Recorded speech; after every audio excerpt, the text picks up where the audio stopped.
Good morning सबाइके तिथिस वार्ल्डे तुम्हादेर सबाइके स्वागत।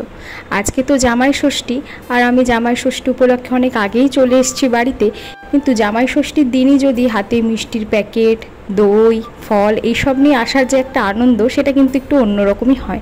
किन्तु आमादेर बाड़ीते माने आमार बापेर बाड़ीते भाईफोटा षष्ठी एसब किन्तु किछुई नियम नेই, किन्तु आमार शशुर बाड़ीते किन्तु এই সমস্ত নিয়ম ঘটা করে পালন করা হয়। আর ছোটবেলা থেকে দেখে এসেছি দিদা বাড়িতে নিয়ম করে যেইভাবে ষাটের জল দিয়ে জামাইকে বরণ করে করে ষষ্ঠী পালন হয় সেটা আমার দিদা বাড়িতে হতো। তাই ছোটোর থেকেই মার সাথে ষষ্ঠীর সময় যেতাম মামা বাড়িতে। কিন্তু এখন যেহেতু ষষ্ঠী বলতে সবাই একটু বাপের বাড়িতে আসেই, সেই উপলক্ষেই একটু আসা আর মা একটু পাঁচপদ রান্না করে ওকে সাজিয়ে গুছিয়ে দেয়। এই হচ্ছে আমাদের ষষ্ঠী। সেই জন্য আজকে পুরো ভিডিওটাতেই তোমরা খাওয়া দাওয়া ছাড়া আর কিছুই দেখতে পারবে না। আর তাছাড়া আমি তো খেতে ভীষণ ভালোবাসি, আর আমার এই চ্যানেলটা প্রথমে কিন্তু রান্নাবান্না দিয়ে শুরু করেছিলাম। তাই আমার প্রতিটা ভিডিওতে কম বেশি তোমরা খাওয়া দাওয়া রান্নাবান্না এসব দেখতেই থাকো। আর আজকে তো মিষ্টির দোকান আর মাংসের দোকানে পা দেওয়াই যাবে না, সেই জন্য কালকেই বাবা মাংস মাছ সমস্ত কিছু কিনে রেখেছিল। আর আজকে মামার জন্যও কিন্তু হচ্ছে শিঙি মাছের ঝোল। কালকে যখন বাবা খাসির মাংসটা নিয়ে এসেছিল তখন মা ওর জন্য অল্প করে মাংসের ঝোল করেছিল, সেই জন্য আজকে আর ওকে মাংসটা দেবো না, তাই ওকে মাছের ঝোল করে দিচ্ছে। আর সকালবেলা মা এখানে করছে লুচি আর ছোলার ডাল। ও যেহেতু সকালবেলায় এসছে, অনেক কষ্টে ভিড় ঠেলে কোনো রকমে মিষ্টির দোকানে লাইন দিয়ে দাঁড়িয়ে দই আর মিষ্টি নিয়ে কোনো রকম এসে পৌঁছেছে আর কি। তারপরেই মার সাথে সাথে একটু লুচিটা ভেজে দিলাম আর ওকে খাবারটা সাজিয়ে দিলাম। সাজানো বলতে লিচু আম এগুলো আমি কেটে রেখেছিলাম, সেগুলো একটুখানি গুছিয়ে দিলাম আর কি। আর মা তো আজকে যা রান্না করবে সব কালকে থেকেই গুছিয়ে রেখেছে, আর সকাল থেকে বলছে আমি আমার মতন রান্না করব, তোর এইদিকে কিছু করতে হবে না। তবুও আমি বসে থেকেই বা কী করব, একটু একটু সাহায্য করছিলাম। তো মামা বাড়িতে যেহেতু ষষ্ঠী আছে, মাসিরা যখন সবাই এক জায়গায় হয়, মার সাথে আমিও চলে যাই ষষ্ঠীতে মামা বাড়িতে। তাই আগের বছরও কিন্তু মাম্মার অন্নপ্রাশনের কয়দিন পরেই ছিল ষষ্ঠী, আর আগের বার ষষ্ঠীটা মামা বাড়িতেই আমরা করেছিলাম। ভীষণ আনন্দ হয়েছিল। এই বছর তো আর হলো না, আবার যদি কোনো বছর হয় তোমাদের সাথে আশা করি সেটাও শেয়ার করতে পারবো।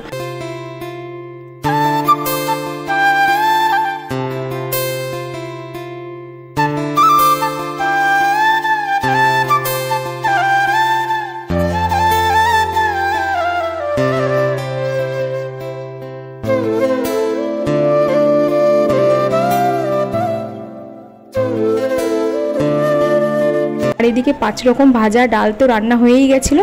তারপর এখানে খাসির মাংস আর হচ্ছে ইলিশ মাছ ভাপা।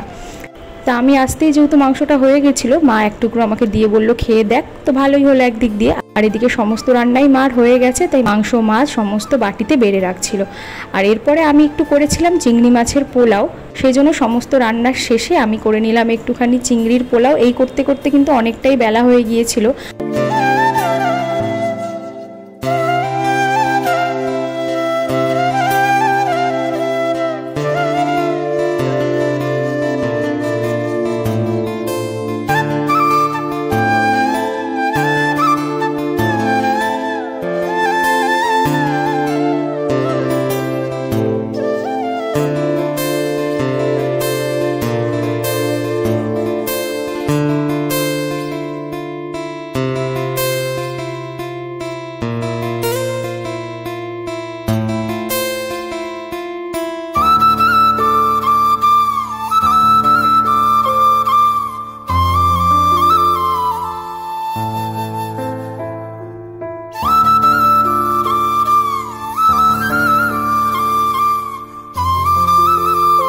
এরপরে সমস্ত রান্না সকাল থেকে মা এত কষ্ট করে করলো, বললাম তুমি সাজিয়ে গুছিয়ে দাও, কিন্তু বললো যে না আমি তো এইসব ভালো করতে পারি না, তুই যখন আছিস তুই গুছা।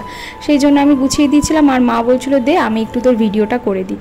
মানে আমি যে এই টুকটাক একটু ভিডিও করি, ভিডিও বানাই, সব থেকে বেশি উৎসাহ যদি কেউ দিয়ে থাকে সেটা হচ্ছে আমার মা। আমি যে ভিডিওগুলো করি, ভিডিও পোস্ট করি, এগুলোতে আমার মা ভীষণ খুশি হয়। আর সব থেকে প্রথম ভিউয়ার্স যদি কেউ থাকে সেটা হচ্ছে আমার মা।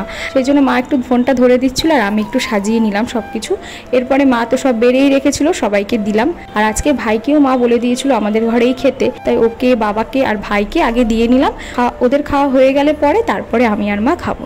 এবার চলো তোমাদের একটু ভালো করে দেখাই যে আজকে কি কি রান্না করেছে। ভাত চিংড়ির পোলাওয়ের সাথে পটল ভাজা, বেগুন ভাজা, আলু ভাজা, আর তার সাথে কাঁকরোল ভাজা আর মাছ ভাজা। আর করেছিল ডাল, ইলিশ ভাপা, খাসির মাংস, আমড়ার চাটনি আর দই মিষ্টি। এই যা গরম পড়েছে এর বেশি যদি কিছু আইটেম করা হয় তাহলে জামাইয়ের অবস্থা কিন্তু খারাপ হয়ে যাবে। সেই জন্য এই দিয়ে এবারে জামাই ষষ্ঠীটা হলো।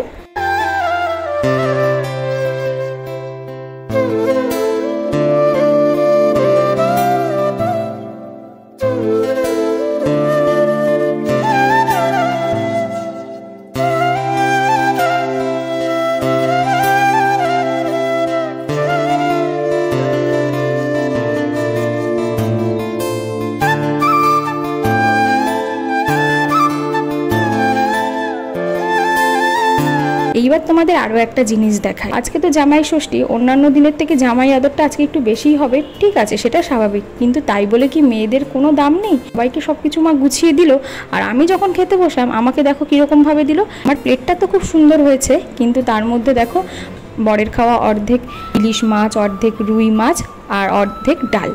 আর পোলাওটা আমার মা সুন্দর চীনামাটির বাটিতে দিয়েছে, কিন্তু মাংসটা দেখো আবার স্টিলের বাটিতে দিয়েছে। বুঝতে পারছো তো এই দুঃখ আমি কার কাছে রাখি বলো তো? তো যাই হোক, একটু মজাই করলাম, এরকম কোনো ব্যাপার নেই। আসলে সবার খাওয়া হয়ে যাওয়ার পরে যেহেতু সবার শেষে আমি আর মা খেয়েছি, মেয়েদের একটু স্বভাব থাকেই এই যে বাবার বা বরের পাতের থেকে একটু কাটা বা হাড় কিছু থাকলে বসে বসে বসে ওটাকে চিবোনো। এটা আমার খুব অভ্যাস, মানে কাটা জাতীয় জিনিস বা মাছের তেল এগুলো যা অনেকেই খায় না, কিন্তু আমি কিন্তু খাই।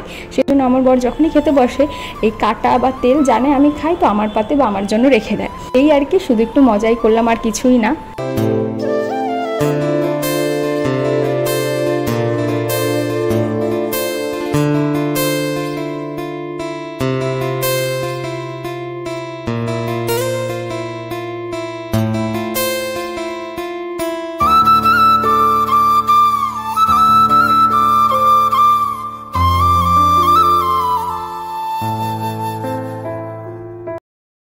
এখন বাজে সন্ধ্যে 6:30, আর মা মেয়েতে আমরা রেডি হয়ে গেছি। আমরা তিনজনেই বেরোচ্ছি একটু ঘুরতে।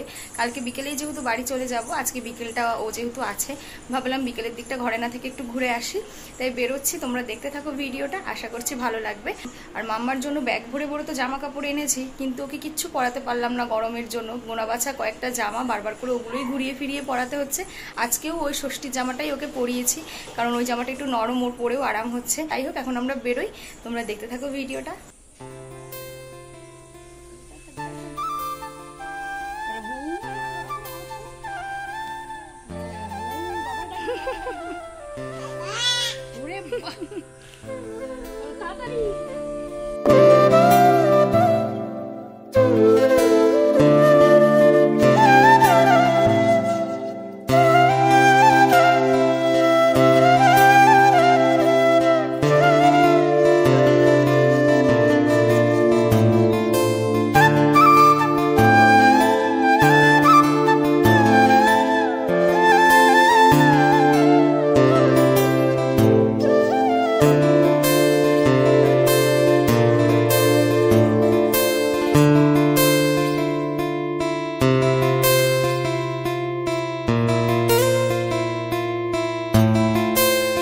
বিকেলেই বেরোবো ভাবছিলাম, কিন্তু বেরোতে বেরোতে সন্ধ্যা হয়ে গেছিলো, কারণ মাম্মাকে একটু খাইয়ে নিলাম।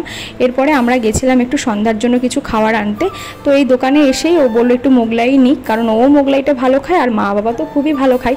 যদিও আমি খুব একটা মোগলাই পছন্দ করি না, ওই এক টুকরোর বেশি আমি খেতে পারি না, তাই ও এখানে 2 প্লেট চিকেন মোগলাই অর্ডার করেছিল। তাও তৈরি হতে হতে দাঁড়িয়েই ছিলাম, তো বললো তুমি একটু কিছু খাও। আর ওর একটু ঠান্ডা লেগেছিলো বলে ও খেলো না, আমাকে একটা আইসক্রিম কিনে দিল, তো আমি আইসক্রিমটাই খেলাম। এরপর আমাদের এখানকার বাজারে গিয়েছিলাম, সেখান থেকে বাড়ির জন্য একটু চানাচুর বিস্কুট কিছু নিয়ে নিলাম। তারপরে আমাদের দোকানে গিয়েছিলাম, কারণ বাবা ওর জন্য ষষ্ঠীতে যে জামাটা এনেছে সেটা একটু ওর ফিটিংস হয়েছিল, সেই জন্য আরেক সাইজ বড় নেবে বলে বাবা বলেছিল বিকেলের দিকে একবার ঘুরে আসতে। তো আসতেই দেখো দাদা বৌদি ছোটবেলার বান্ধবীর সাথেও দেখা হয়ে গেল, কিন্তু রাস্তায় দাঁড়িয়ে আর বেশিক্ষণ কথা বলতে পারলাম না। ওরাও এসেছিল দোকানে টুকটাক কেনাকাটা করতে, তো এখানে এসে ও একটা নিজের জন্য শার্ট পছন্দ করে নিল। তারপরেই আমরা বাড়ি চলে আসি।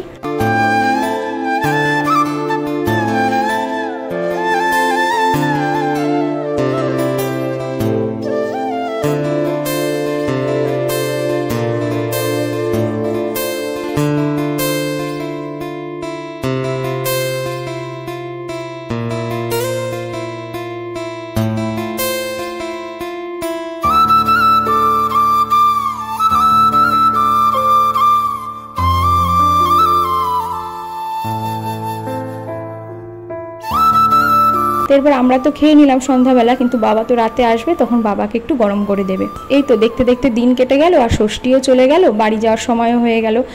আসার সময় যতই অল্প স্বল্প ব্যাগ নিয়ে আসি না কেন, যাওয়ার সময় এটা ওটা টুকটাক জিনিসপত্র কিনতে কিনতে এত জিনিস হয়ে যায়, আবার একটা এক্সট্রা ব্যাগ করতে লাগে। তো মাঝে দিয়ে ও যখন মাছ দিতে এসেছিল, তখন ওর কাছে একটা ব্যাগ পাঠিয়ে দিয়েছিলাম, যাতে যাওয়ার সময় ব্যাগটা কম হয়। কারণ মাম্মাকে নিয়ে যেহেতু এখন আমরা বাইকে যাতায়াত করি, তো ব্যাগটা একটু কম হলে পরে ওকে নিয়ে বসতে একটু সুবিধা হয়, এই আর কি। কিন্তু সে আর হলো কই, সেই যাওয়ার সময় এত জিনিসপত্র নিয়ে আবার সে বড় বড় দুটো ব্যাগ হয়ে গেল। যাই হোক, মাম্মা তো ঘুরে ফিরে এসে একটা লম্বা ঘুম দিল। এখন ওকে একটু দুধ রুটি খাইয়ে দিচ্ছি। আর সারাদিন এত হিবিজিবি খাওয়া হয়েছে, রাতের বেলা শুধু অল্প করে মাংস আর ভাতই খেলাম সবাই।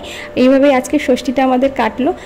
আমার যেহেতু কোনো দিদি বা বোন নেই, আমি একাই আসি, আর এইভাবেই একা একাই ষষ্ঠী পালন করি। কিন্তু যাদের বাড়ি অনেক মেয়েরা রয়েছে, মেয়ে জামাইরা সব আজকের দিনে আসে, তাদের আজকে বাড়িতে ভীষণ আনন্দ।